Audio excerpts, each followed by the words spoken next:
കൊച്ചിൻ കടവന്ത്രയിലെ കായലിനോട് ചേർന്നുള്ള കുഞ്ഞിടത്തിലെ നാട്ടുകാരിൽ അധികം ആളുകളും വലിയൊരു നിലവിളി കേട്ടിട്ടാണ് അന്ന് ഉണർന്നത്. എന്തായിരിക്കാം ഈ 7-ാം പുലർച്ചയ്ക്ക് ഇവിടെ സംഭവിച്ചത് എന്ന മുഷിച്ചിലിലൂടെ കണ്ണും തിരുമ്മി എണീറ്റ് വന്ന ഒരു വിഭാഗം ആളുകളും ഈ കൂട്ടത്തിലുണ്ട്. വളരെ കൃത്യതയോടെ പ്രഭാതത്തിൽ എണീറ്റ് ദിനചര്യകൾ തെറ്റാതെ വളരെ വൃത്തിയായി ഒരു ദിവസത്തെ സ്വാഗതം ചെയ്യുന്ന കൂട്ടരും ഇതിലുണ്ട്. ഉറങ്ങിക്കിടക്കുന്ന മക്കളെപ്പോലും ശ്രദ്ധിക്കാതെ നിലവിളി കേട്ട സ്ഥലത്തേക്ക് ഓടിപ്പോകുന്ന അമ്മമാരുമുണ്ട്. എന്നാൽ ഇതൊന്നും തന്നെ ബാധിക്കുന്നതേയില്ല എന്ന ഭാവത്തോടെ ഇരിക്കുന്ന ഒരുവളെക്കുറിച്ച് ഒന്ന് ആലോചിച്ചു നോക്കൂ. അതെ, അവൾ തന്നെ. ആകാശത്തെ ചുംബിക്കാനെന്നോണം ഉയർത്തിക്കെട്ടിയ ഫ്ലാറ്റിൻ്റെ 11-ാം നിലയിലെ ബാൽക്കണിയിൽ തൻ്റെ പ്രിയപ്പെട്ട ഊഞ്ഞാലയിൽ ഇരുന്ന് ബ്ലാക്ക് കോഫി പതുക്കെ സിപ്പ് ചെയ്ത് മുന്നിലേക്ക് വീണ് നനഞ്ഞ മുടിയിഴകൾ കരിവളകൾ ഏന്തിയ കൈകൊണ്ട് പതുക്കെ കഴുത്തിന് പുറകിലേക്കിട്ടുകൊണ്ട് സൂര്യൻ്റെ പൊൻവെളിച്ചത്തെ ആസ്വദിച്ച് ഒന്നുകൂടി ഭദ്ര നോക്കി നിന്നു. ചുവന്ന കോട്ടൺ സാരിയിൽ അവളുടെ സൗന്ദര്യം ജ്വലിച്ചു നിന്നിരുന്നു. നന്നായി കറുപ്പിച്ചെഴുതിയ കണ്ണുകളും നെറ്റിയിൽ ചന്ദനക്കുറിയും മാത്രമായിരുന്നു ഭദ്രയുടെ ഒരുക്കങ്ങൾ.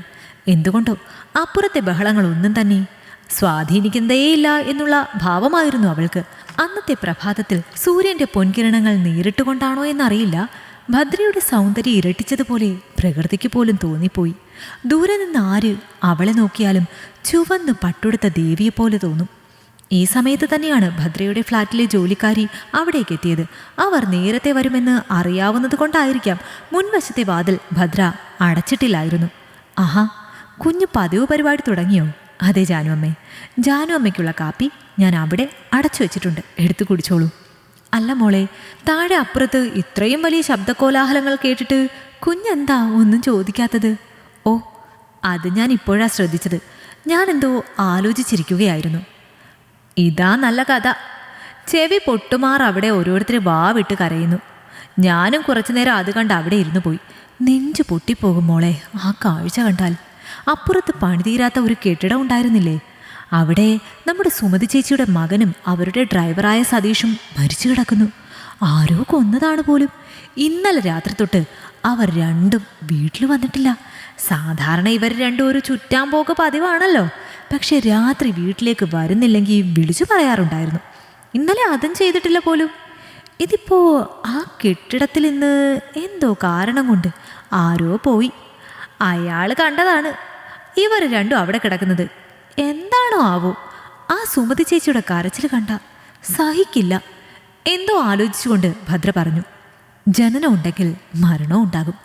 എന്തോ ജാനുവമ്മയ്ക്ക് ഭദ്ര പറഞ്ഞത് മനസ്സിലായില്ല. അല്ലെങ്കിലും ഭദ്രയെ അങ്ങനെയൊന്നും മനസ്സിലാക്കാൻ ഇതുവരെ ആർക്കും കഴിഞ്ഞിട്ടുമില്ല എന്നുള്ളത് തന്നെയാണ് സത്യം. ഈ ഫ്ലാറ്റിൽ ഭദ്ര തനിച്ചാണ്. നീലേശ്വരമാണ് നാടെങ്കിലും അവിടെയുള്ള എല്ലാ ബന്ധങ്ങളും ഉപേക്ഷിച്ച് കൊച്ചി പോലുള്ള നഗരത്തിൽ തനിച്ച് താമസിക്കാൻ ഇറങ്ങിയതാണ് ഭദ്ര. ജീവിതത്തിലേറെ കൈപ്പേറിയ അനുഭവങ്ങൾ നൽകിയ നാടിനെക്കുറിച്ച് പിന്നീട് ഓർക്കാൻ ആരെങ്കിലും താല്പര്യപ്പെടുമോ? അത്തരത്തിൽ വല്ലാത്ത വീർപ്പുമുട്ടലിൽ നിന്നാണ് ഇവിടേക്ക് താമസം മാറിയതോടെ ഭദ്രയ്ക്കൊരു ആശ്വാസം ലഭിച്ചത്. ഏറെ പ്രശസ്തമായ മനങ്ങോട്ടില്ലത്തെ പ്രഭാകരൻ തമ്പുരാന്റെയും പവിത്ര തമ്പുരാട്ടിയുടെയും ആകെയുള്ള ഒരു പെൺതരിയാണ് ഭദ്ര പ്രഭാകരൻ. ഇല്ലവും കാവും മാത്രമായിരുന്ന ഒരു ജീവിതം ഭദ്രയ്ക്കുണ്ടായിരുന്നു. നല്ല രീതിയിൽ പഠിച്ചുകൊണ്ടിരുന്ന ഭദ്രയ്ക്ക് എഴുത്തിനോടും വായനയോടും വല്ലാത്ത ഇഷ്ടമായിരുന്നു. മകളുടെ സ്വപ്നങ്ങൾ എന്താണെന്ന് അന്വേഷിക്കാതെ ജാതകത്തിൻ്റെ പിറകെ പോയി അവളെ തേടി വന്ന ഒരു സംബന്ധത്തിൻ്റെ സ്വത്ത് വകകൾ മാത്രം മാനിച്ച് അനിരുദ്ധന് അവളെ വിവാഹം കഴിച്ചു കൊടുക്കുന്നു. യഥാർത്ഥത്തിൽ അതൊരു വിവാഹമായിരുന്നില്ല, ഒരു കച്ചവടമായിരുന്നു. കാരണം തൻ്റെ മകളുടെ സ്വപ്നങ്ങൾ അറിയാത്ത, മനസ്സറിയാത്ത മാതാപിതാക്കൾ അവളുടെ ഭാവിയും സുരക്ഷിതത്വവും തങ്ങളുടെ കയ്യിലാണെന്ന് വിസ്മരിച്ചുകൊണ്ട് എങ്ങനെയാണ് മറ്റൊരുത്തൻ്റെ കയ്യിൽ അവളുടെ ഈ പരിരക്ഷ വിശ്വസിച്ചേൽപ്പിക്കുന്നത്? തങ്ങളെക്കൊണ്ട് കഴിയാത്ത എന്ത് സുരക്ഷിതത്വമാണ് അവർ മായാജാലം കൊണ്ട് തൻ്റെ മകൾക്ക് നൽകാൻ പോകുന്നത്? ഭദ്രയുടെ ജീവിതം നരകതുല്യം തന്നെയായിരുന്നു. അനിരുദ്ധൻ്റെ ജീവിതത്തിലേക്ക് കടന്നു വന്നതിനു ശേഷം സാഡിസം എന്ന് പറയുന്ന വാക്കിൻ്റെ അർത്ഥം അനിരുദ്ധൻ്റെ പ്രവൃത്തിയിൽ ഭദ്ര നേരിട്ട് മനസ്സിലാക്കുകയായിരുന്നു. വേദനിപ്പിച്ചും കെട്ടിയിട്ടും തൻ്റെ വീരശൂര പരാക്രമണങ്ങൾ അയാൾ ഭദ്രയിൽ ദിവസങ്ങളോളം തീർത്തു. അത്രയും ദേഹം മുറിഞ്ഞിട്ടും എന്തോ ഭദ്രയ്ക്ക് നൊന്തില്ല. കാരണം അവളുടെ മനസ്സ് എന്നേ മരവിച്ചു പോയതാണ്. വിവാഹ ജീവിതത്തിൻ്റെ ആദ്യ ദിനങ്ങളിൽ തന്നെ തൻ്റെ അനുഭവം വിളിച്ചു പറയുന്ന കുഞ്ഞു ഭദ്രയ്ക്ക് തൻ്റെ മാതാപിതാക്കൾ അവൾക്ക് അനുകൂലമായ ഒരു മറുപടി അപ്പോഴെങ്കിലും നൽകിയിരുന്നെങ്കിൽ ഒരുപക്ഷെ അവളുടെ മനസ്സെങ്കിലും മരവിക്കാതിരുന്നേനെ. സമൂഹത്തെ ഭയന്നുള്ള അവരുടെ നിസ്സഹായത അനിരുദ്ധന്റെ മൃഗത്തെ കൂടുതൽ ഉണർത്താൻ സഹായിച്ചു എന്നുള്ളത് തന്നെയാണ് സത്യം. ദിവസങ്ങൾ മാസങ്ങളായി, അത് വർഷങ്ങളായി. നിത്യവുമുള്ള മദ്യപാനം കൊണ്ടോ മയക്കുമരുന്നിൻ്റെ ഉപയോഗം കൊണ്ടോ എന്താണെന്നറിയില്ല, അനിരുദ്ധന് ആയുസ് കുറവായിരുന്നു. വളരെ ചെറുപ്രായത്തിൽ തന്നെ വിധവയുടെ പരിവേഷവും ഭദ്രയ്ക്ക് അണിയേണ്ടി വന്നു. അനിരുദ്ധന്റെ വിയോഗത്തിൽ പിന്നീട് തൻ്റെ ഇല്ലത്തേക്ക് മടങ്ങാൻ എന്തുകൊണ്ടോ ഭദ്രയ്ക്ക് തോന്നിയില്ല. കാരണം തൻ്റെ ജീവിതത്തിൽ അവൾ കണ്ട സ്വപ്നങ്ങളുടെ നിറങ്ങളെല്ലാം അവളുടെ രക്ഷിതാക്കൾ കെടുത്തിയിരുന്നു.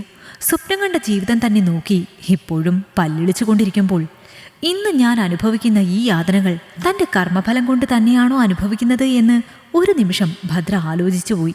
അതെ, ആ സമയം അവളിലെ ഭദ്ര ഉണരുകയായിരുന്നു. അവളിലേക്ക് ഒരു യാത്ര വേണമെന്ന് തോന്നിയ നിമിഷം തന്നെയാണ് തന്നെ പിറകിലേക്ക് വലിക്കുന്ന ബന്ധങ്ങളായ ബന്ധനങ്ങളെയെല്ലാം പൊട്ടിച്ചെറിഞ്ഞ് മുൻപോട്ട് പോകണമെന്ന് അവൾ നിശ്ചയിച്ചത്. അങ്ങനെ ഇവിടെ എത്തി. എഴുത്തിനെ പ്രണയിച്ചവർക്ക് പരാജയമില്ല. തൻ്റെ നോവും ചിന്തകളും സ്വപ്നങ്ങളും അവൾ പകർത്തി എഴുതി. അവൾ എഴുതിക്കൂട്ടിയ അക്ഷരങ്ങൾക്ക് വില പറഞ്ഞു വാങ്ങാൻ ആളുകളേറെ എത്തി.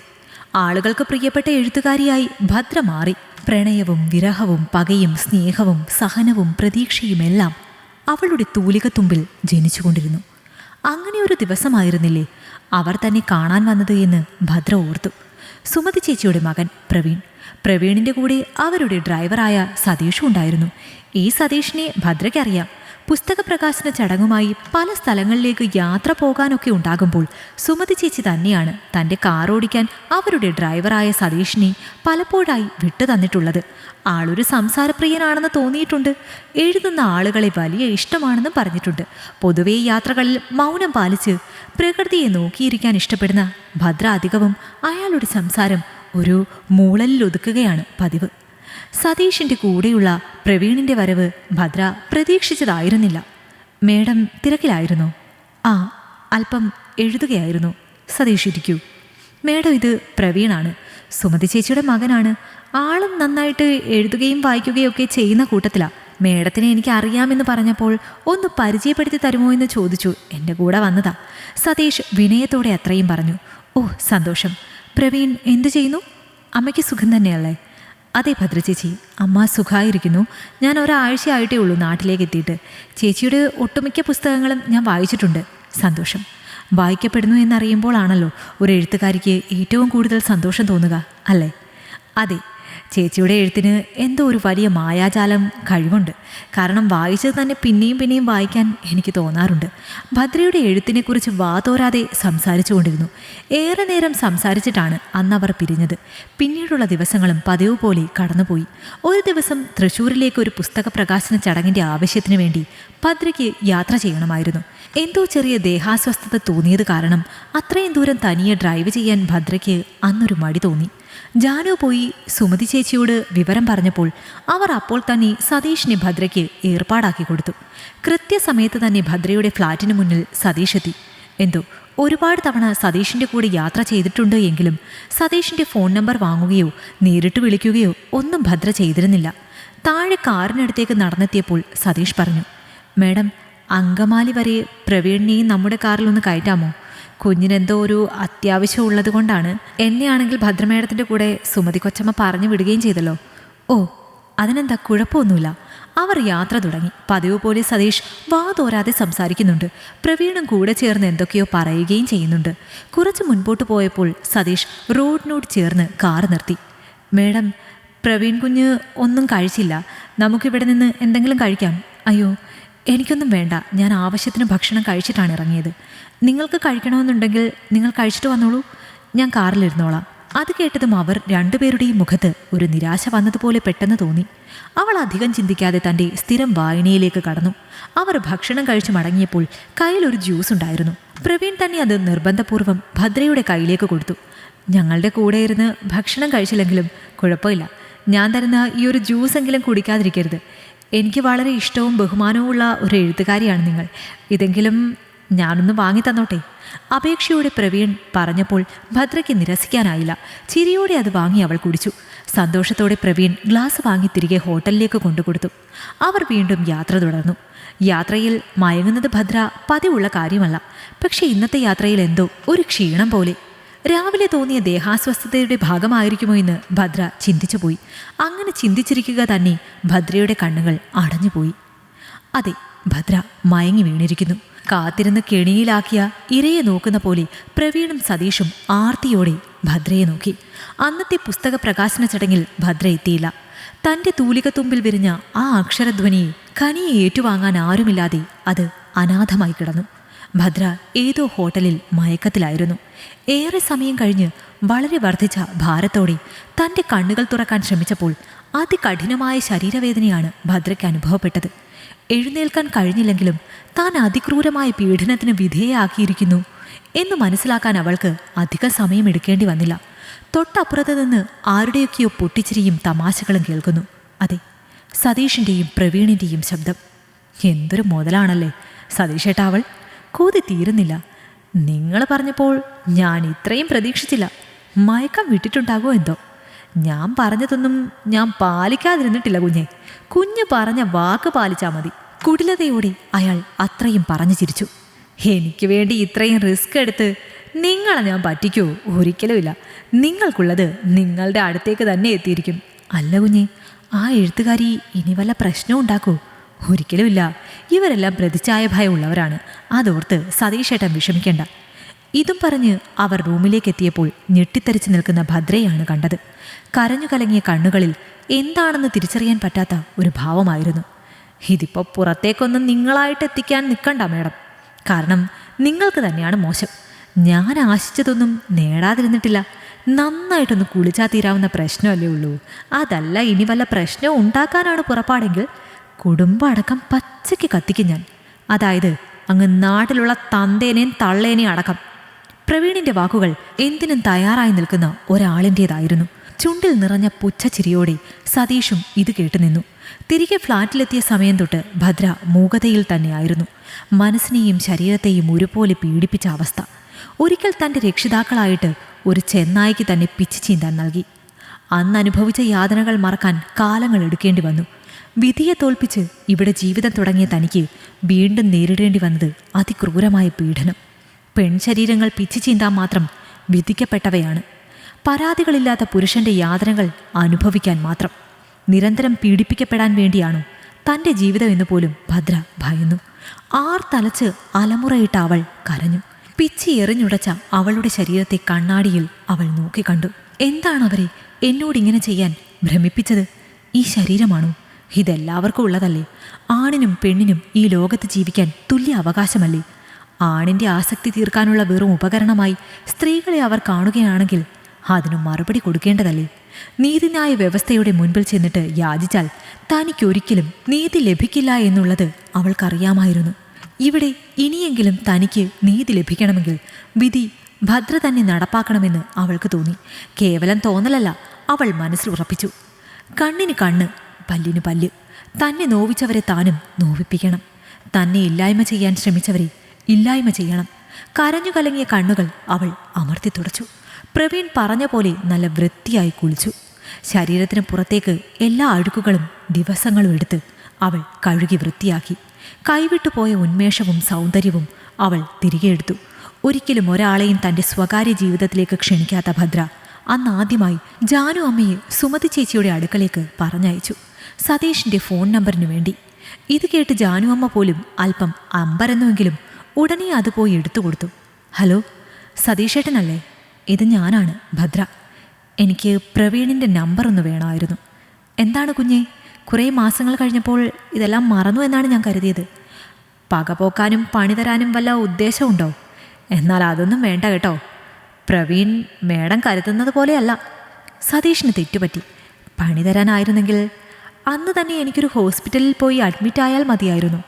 അല്ലെങ്കിൽ പോലീസ് സ്റ്റേഷനിൽ ഒരു കംപ്ലൈൻറ്റ് നൽകിയാൽ മതിയായിരുന്നു. ഞാൻ അതിനൊന്നും നിന്നില്ലല്ലോ. ഇത്രയും ദിവസം കഴിഞ്ഞിട്ട് ഞാൻ വിളിക്കണമെങ്കിൽ പ്രവീണിനോട് സംസാരിക്കുക എന്നുള്ള ഒരൊറ്റ ഉദ്ദേശം മാത്രമേ എനിക്കുള്ളൂ. അത് ദുരുദ്ദേശമല്ല, നല്ല ഉദ്ദേശമാണ്. പറ്റുമെങ്കിൽ തരിക. സതീഷേട്ടൻ ഉടനെ പ്രവീണുമായി ബന്ധപ്പെട്ട് ഭദ്രയുടെ ആവശ്യം പറഞ്ഞു. അല്പം ആലോചിച്ചിട്ടാണെങ്കിലും തൻ്റെ നമ്പർ കൊടുത്തോളാൻ പ്രവീൺ സമ്മതിച്ചു. ഹലോ, പ്രവീണല്ലേ? ഞാൻ ഭദ്രയാണ്. ഈ ജീവിതത്തിൽ പ്രവീൺ നൽകിയ അനുഭവം പോലെ ഒരു ജീവിതം ഇനി എനിക്ക് വേണ്ട എന്ന് കരുതി ജീവിച്ചവളായിരുന്നു ഞാൻ. തൻ്റെ അന്നത്തെ പ്രവൃത്തി കഴിഞ്ഞതിനു ശേഷം തീർത്താലും തീരാത്ത ദേഷ്യമുണ്ടായിരുന്നു പ്രവീണിനോട് എനിക്ക്.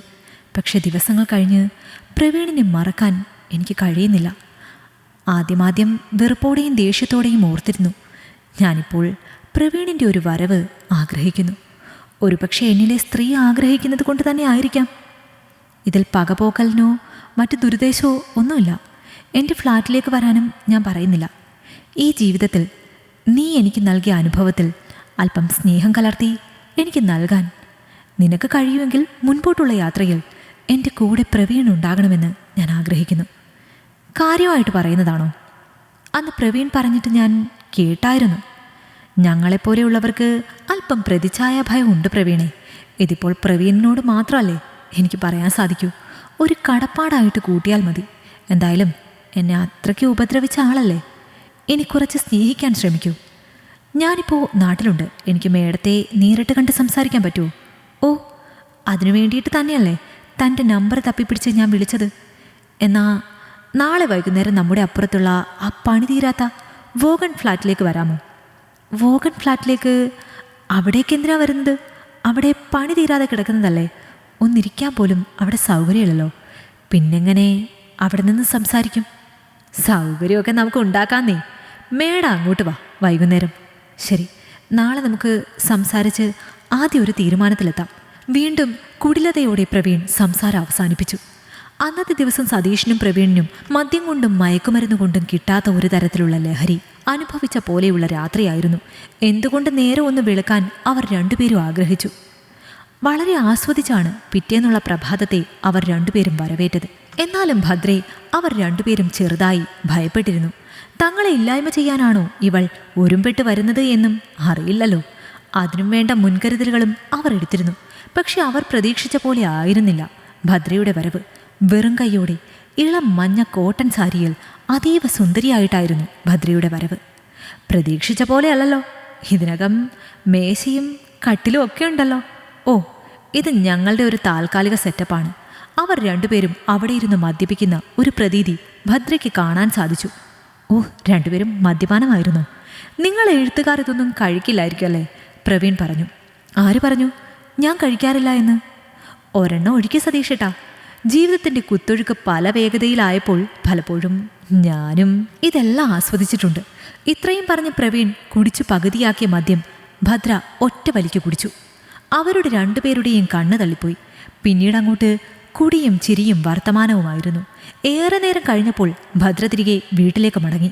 മടക്കത്തിൽ വണ്ടി ഓടിച്ചു കൊണ്ടിരുന്ന സമയത്ത് തൻ്റെ ബ്ലൗസിനുള്ളിൽ ഒളിപ്പിച്ചു വെച്ചിരുന്ന കുഞ്ഞുപൊതി അവൾ പുറത്തേക്കെറിഞ്ഞു. അന്ന് പ്രവീണിൻ്റെയും സതീഷിൻ്റെയും മുഖത്ത് അവളെ പിച്ചി എറിഞ്ഞുടച്ച ആ ദിവസത്തിൽ ഭദ്ര കണ്ട അതേ പുഞ്ചിരി അപ്പോൾ ഭദ്രയുടെ മുഖത്തുണ്ടായിരുന്നു. പിറ്റേന്ന് നേരം വെളുത്തപ്പോഴാണ് നമ്മൾ ആദ്യം കണ്ട കാഴ്ച. ആരോ വിഷം കൊടുത്ത് കൊന്നതാണ് പോലും. അപ്പുറത്തെ കെട്ടിടത്തിൽ പ്രവീണിൻ്റെയും സതീഷിൻ്റെയും മരണകഥകൾ ആളുകൾ പലതരത്തിൽ പറഞ്ഞുകൊണ്ട് നടക്കുന്നു. പെണ്ണെന്നാൽ എന്തും ക്ഷമിക്കുന്നവളല്ല. തന്നെ നോവിച്ചാൽ തിരിച്ചും നോവിപ്പിക്കുന്നവളും തന്നെ നശിപ്പിക്കാൻ ശ്രമിച്ചാൽ തിരിച്ചും നശിപ്പിക്കുന്നവളും തന്നെയാണെന്ന് ഭദ്ര ഈ കാലത്തെ തെളിയിച്ചു കൊടുത്തു. ജാനുഅമ്മയുടെ ഈ മരണപുരാണം കേട്ടിട്ട് മുഖത്ത് സങ്കടത്തിൻ്റെ ഒരു മൂടുപടം എടുത്തണിഞ്ഞ് ഭദ്ര പകുതിയാക്കിയ തൻ്റെ കഥയുടെ ക്ലൈമാക്സിലേക്ക് ചേക്കേറി. ഈ കഥ നിങ്ങൾക്കിഷ്ടമായെങ്കിൽ ലൈക്ക് ചെയ്യൂ. നിങ്ങളുടെ അഭിപ്രായങ്ങൾ കമന്റായി രേഖപ്പെടുത്തൂ. കൂടുതൽ കഥകൾ കേൾക്കാൻ ഈ ചാനൽ സബ്സ്ക്രൈബ് ചെയ്യൂ.